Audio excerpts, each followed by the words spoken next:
난 텍사스에 살고 있어. 올해 33이고 8살짜리 딸 엘리시아와 4살짜리 아들 제이랑 셋이서 살고 있지. 애들 엄마는 2년 전 우리 인생에서 사라졌어. 죽은 건 아니고 그냥 그 인간이 인간 쓰레기라서. 아무튼 그 이후로는 나 혼자 애들을 키우고 있는데 생각보다 잘 해내고 있다고 생각해. 나름 방 2개짜리 괜찮은 동네에 살고 있고 직장도 안정적이고 또 다행히 애들도 건강해. 모든 게 별 문제 없이 잘 굴러가고 있었어. 딱 2달 전, 그날 밤이 오기 전까진 말이지. 그날 밤, 난 갑자기 얼굴을 툭툭 찌르는 손길에 잠에서 깼어. 눈을 떠보니 제이가 울면서 내 얼굴을 찌르고 있더라고. 그런데 어디가 아프거나 다쳐서 우는 게 아니라 뭔가 무서워서 울고 있었지. 그나마 제이가 원래 악몽을 자주 꿔서 그렇게 걱정되진 않았어. 그래서 뭐가 무서웠냐고 물어봤는데 애가 그러는 거야. 옆집 아저씨가 무서운 얼굴로 계속 쳐다봤어요. 난 제이가 어두운 방 구석이 무섭다고 막 괴물 있는 거 아니냐고 하는 얘긴 많이 들어봤어. 근데 이번엔 좀 달랐지.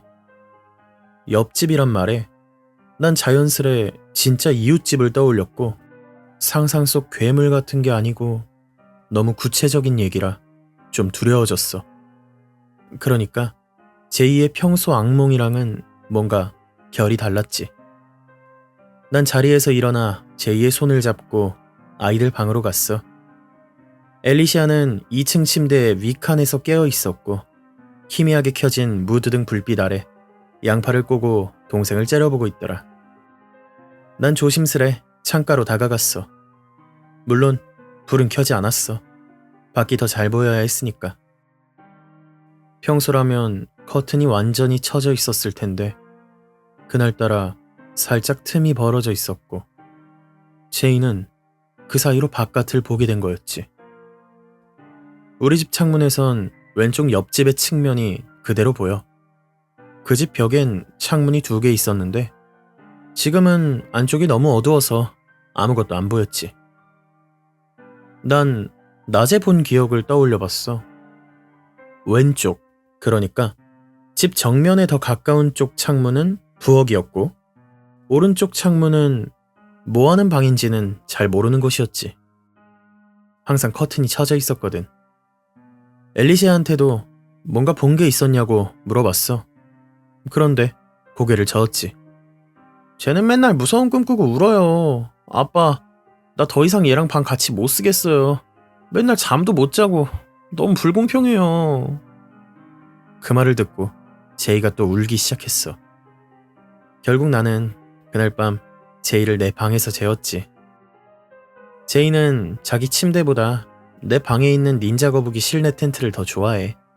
그래서 솔직히 그때까진 그냥 얘가 텐트에서 자고 싶어서 거짓말하나 싶기도 했어. 그렇지만 결국 마음 약해져서 제이를 이틀간 내 방에 있는 텐트에서 재웠지. 근데 문제는 셋째 날 밤이었어. 이번엔 제이가 아니라 엘리시아가 날 깨웠거든. 엘리시아는 진짜 몇 년간 날 한밤중에 깨운 적이 없었는데 말이지. 난 일어나서 무슨 일이냐 물었지. 옆집 아저씨가 너한테 이상한 표정을 지었어요. 그 말을 듣는 순간, 그리고 그 애의 목소리에 담긴 공포를 느낀 순간 가슴이 철렁 내려앉았어. 아까 잘 자라고 인사할 때 커튼 잘 닫았잖아. 누가 커튼 연 거니? 제가 조금만 열었어요. 무슨 이상한 소리가 들려서. 무슨 소리였는데? 엘리시아는 정확히 기억은 안 난다고 했어. 그냥 이상한 소리가 들려서 무슨 일인가 싶어 침대에서 내려왔고 커튼을 살짝 들어올려 밖을 봤는데 옆집 창문에 불이 켜져 있었대.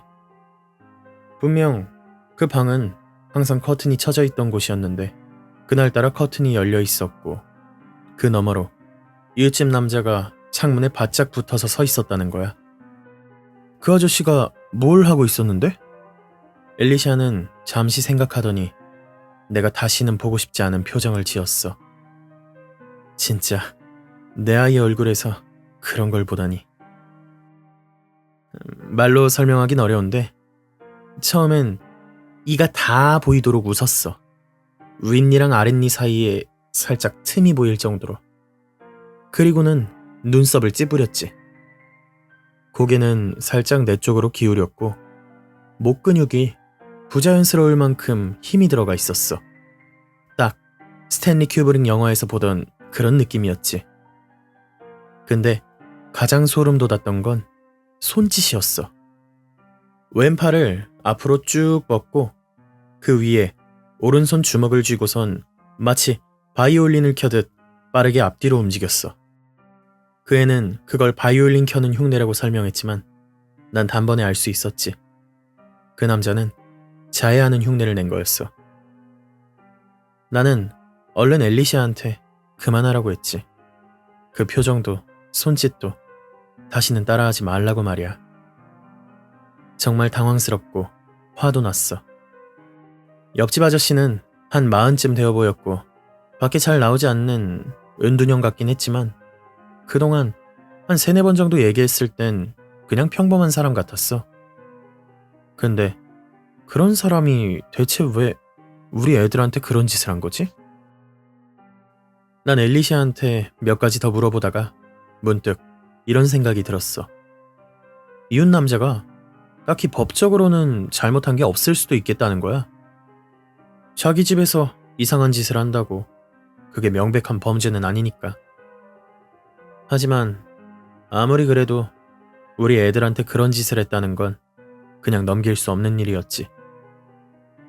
법이고 뭐고 다음날 아침에 꼭 한번 얘기해보자고 마음먹었어. 난 엘리시아한테 마지막으로 한 가지 더 물어봤어. 혹시 다른 이상한 손짓은 없었냐고. 그랬더니 그 애가 고개를 끄덕이고 양손을 앞으로 내밀더니 이리 와 하는 손짓을 하기 시작했어. 난 그날 밤 엘리시아도 내 방에서 재웠어. 그리고 다시 애들 방 창문을 확인해봤지. 하지만 전과 똑같았어. 집안은 새까맣게 어두웠고 아무것도 보이지 않았지. 다음날 아침 아이들을 학교에 데려다 준 뒤 난 곧장 옆집으로 갔어. 현관 앞에서 한 5분은 문을 두드린 것 같네. 주차장에 차가 있어서 분명히 집에 있었을 텐데 아무도 나오지 않았어. 결국 포기하고 돌아서려는데 뭔가 직감적으로 뒤를 획 돌아봤어. 혹시라도 날 보고 있지 않을까 싶어서. 그리고 봤어. 그 인간이 창문 너머에서 날 몰래 보고 있었지. 딱 1초였을까? 눈이 마주치자마자 그는 허겁지겁 창문 밑으로 몸을 숨겼어. 비열한 놈. 그날 아침 난 분명하게 말하고 떠났지. 우리한테 이딴 짓 그만해. 이 미친 새끼야. 그날 밤 난 계획을 실행에 옮겼어. 아이들은 내 방에서 재웠고 내가 애들 방에 있기로 했지. 그날은 어차피 금요일 밤이었어서 난 밤샐 각오가 되어 있었어. 진짜로 옆집 남자가 뭔가 이상한 짓을 하는 건지 아이들 말만 믿고 판단하긴 싫었거든. 직접 확인하고 싶었어. 문단속도 다 했고 집안 커튼도 전부 닫았지. 애들 이불도 잘 덮어주고 난 애들 방 창문 밑에 앉았어. 밤 9시쯤부터 넷플릭스나 보면서 기다렸지. 이어폰은 일부러 안 썼어. 혹시 밖에서 나는 소리를 못 들을까봐. 그냥 소리를 끄고 자막으로만 봤지. 자정쯤이었나? 이상한 소리가 들리기 시작했어. 엘리시아가 말한 그 이상한 소리가 뭔지 그제야 알 것 같더라. 정확히 뭐라고 설명하긴 어렵지만 그 외에 말을 부를 때 내는 칙칙 소리 있지? 그거랑 비슷했어. 낮고 반복적으로 들려왔지. 중요한 건 그건 분명 사람이 내는 소리였다는 거야. 기계음도 아니고 바람 소리도 절대 아니었어. 몇 분 동안 반복되다가 이번엔 휘파람 같은 소리로 바뀌었지. 근데 그 휘파람도 제대로 된 게 아니었어. 누가 이를 문 채로 숨을 들이마실 때 나는 것 같은 하여간 되게 이상한 소리, 딱 그거였어. 문제는 그 소리가 너무 또렷했다는 거야. 그 말인 즉슨 옆집 창문이 열려 있었단 얘기지. 우리 집이랑 그 집 사이 거리는 정말 대충 5m 정도밖에 안 돼. 그 생각을 하니까 진짜 온몸이 서늘해졌어. 지금이 기회다 싶었지. 분명 저 인간이 창문에 나와 있을 거라는 확신이 들었어. 난 곧바로 자리에서 일어나 커튼을 확 젖혔고 그리고 바로 그를 봤어. 방 안에는 희미하게 불이 켜져 있었고 그 덕에 난 엘리시아가 흉내냈던 그 기괴한 표정을 직접 눈으로 보게 됐어. 애가 흉내냈을 땐 그저 섬뜩했는데 어른 남자의 얼굴에서 그걸 보니까 차원이 다르게 무서웠어. 그의 창문은 실제로 열려 있었고 그 남자는 팔을 창밖으로 쭉 뻗은 채 양팔을 마구 긁어대고 있었어. 마치 자해하는 흉내를 내듯 끔찍하게 거칠고 이상한 동작이었지. 그러다 나와 눈이 마주쳤어. 그 인간도 바로 알았을 거야. 이제 자기를 보고 있는 게 겁먹은 아이가 아니라 성인 남자라는 걸 말이야. 순간 그 과장된 웃음이 쑥 사라졌고 그 대신 다른 표정으로 바뀌었지. 분노. 그는 창문을 거칠게 닫아버렸고 커튼도 빠르게 쳐버렸지. 나도 천천히 커튼을 내려놨어. 잠깐 멍했어. 정신이 얼떨떨했달까? 물론 그 남자가 했던 그 표정, 동작이 몇 날 며칠이나 우리 애들을 괴롭혔다는 사실 자체도 끔찍했지만 날 진짜 소름 끼치게 만든 건 따로 있었어. 방금 내가 본 그 남자가 정말 우리 이웃이 맞았는지 도무지 확신이 안 섰다는 거야. 몇 년 동안 그 사람을 마주친 적이 손에 꼽을 정도라 얼굴이 기억이 안 났어. 지금 그 창문 너머에 있던 그 인간이 진짜 내가 아는 그 사람이 맞는 걸까? 난 방바닥에 그대로 주저앉았어. 심장이 미친 듯이 뛰었고 귓가엔 피가 울리는 소리가 쿵쿵 들렸지. 그리고 지금쯤이면 경찰 불러도 되지 않나? 하는 생각이 들었어. 막 휴대폰을 꺼내려던 그 순간 쾅 하고 엄청난 소리가 창문에 울려 퍼졌어. 창문 유리를 세게 후려친 소리였지. 놀란 나는 잠시 멈칫했지만 곧바로 다시 커튼을 살짝 열어봤어. 그런데 옆집엔 불이 꺼져 있었고 밖에도 아무도 없었어. 난 커튼을 좀 더 젖혔고 그제야 봤어. 창문 맨 위 모서리에 찍힌 손바닥 자국을. 여기서 짚고 넘어가야 할 게 있어. 우리 집은 기초가 높은 구조라 1층 창문이 보통 집들보다 훨씬 높이 달려 있어. 즉, 그 손자국을 남기려면 밖에 있던 사람은 말도 안 되는 수준의 점프를 했어야 해. 거의 사람이 아닌 수준의 도약력이 필요했겠지. 난 손이 떨리는 걸 억누르며 휴대폰을 꺼내 119에 전화했어. 그리고 상황을 설명하면서 집안을 빠르게 한 바퀴 돌기 시작했지. 혹시라도 무슨 일이 벌어지면 안 되니까. 마지막으로 도착한 곳은 내 방이었어. 안으로 들어서자마자 문을 잠갔고 아직 통화 중이던 채로 옷장 속 금고에서 권총을 꺼냈지. 가슴이 미친 듯이 쿵쾅대고 있었지만 정신을 붙잡으려 애썼어. 그리고 텐트 안에서 나를 바라보는 엘리시아가 보였지. 아직 깨어 있었던 거야. 난 최대한 짧게 속삭이듯 말했어. 우린 괜찮아. 근데 지금은 아무 말 하지 말고 조용히 있어야 해. 알겠지? 난 침대 가장자리에 앉아 있었어. 총을 손에 쥔 채 귀는 온 신경을 곤두세우고 있었지. 아이들 텐트는 방 구석에 있었고 그 텐트 왼쪽엔 창문이 있었어. 정확히는 방 벽 한가운데 내가 앉아있는 자리에 정면에 있었지. 시간이 한없이 늘어진 것처럼 느껴졌어. 그러다 무언가가 보였지. 그날 밤은 구름 한 점 없는 맑은 날이었고 달빛이 워낙 밝아서 하얀 커튼 너머로 실루엣이 드러나기 시작했어. 처음엔 흐릿한 어둠 같은 모양이었지만 점점 그 형체가 또렷해졌지. 그 남자가 창에 가까이 다가오고 있었던 거야. 어떻게 알았을까? 우리가 이 방에 있다는 걸. 그 실루엣은 한동안 몇 분 동안이나 꼼짝도 안 했어. 다행인 건 엘리시아는 앉은 각도 때문에 그걸 못 보고 있다는 거였지. 그런데 그때 도무지 설명하기 어려운 일이 벌어졌어. 그 남자가 유리창에서 살짝 떨어지더니 갑자기 두 팔을 쭉 들어 올렸어. 몸과 팔을 Y자 모양으로 만든 거지. 근데 이상했어. 팔이 너무 길었어. 정상적인 사람의 2배는 되어 보였고 몸 전체 길이랑 맞먹을 정도였지. 처음엔 뭔가 들고 있는 줄 알았어. 파이프 같은 걸 양손에 쥐고 있는 건가 싶었거든. 그런데 분명히 보였어.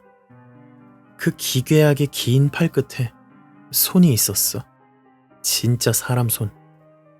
각각 5개 손가락이 달랑달랑 흔들리며 그 남자의 팔이 창문 가까이 다가오기 시작했지. 쿵, 쿵, 쿵. 난 벌떡 일어나 총을 들었어. 지금 당장이라도 쏠 각오였지. 그런데 바로 그때 사이렌 소리가 고요한 밤을 찢고 울려 퍼졌어.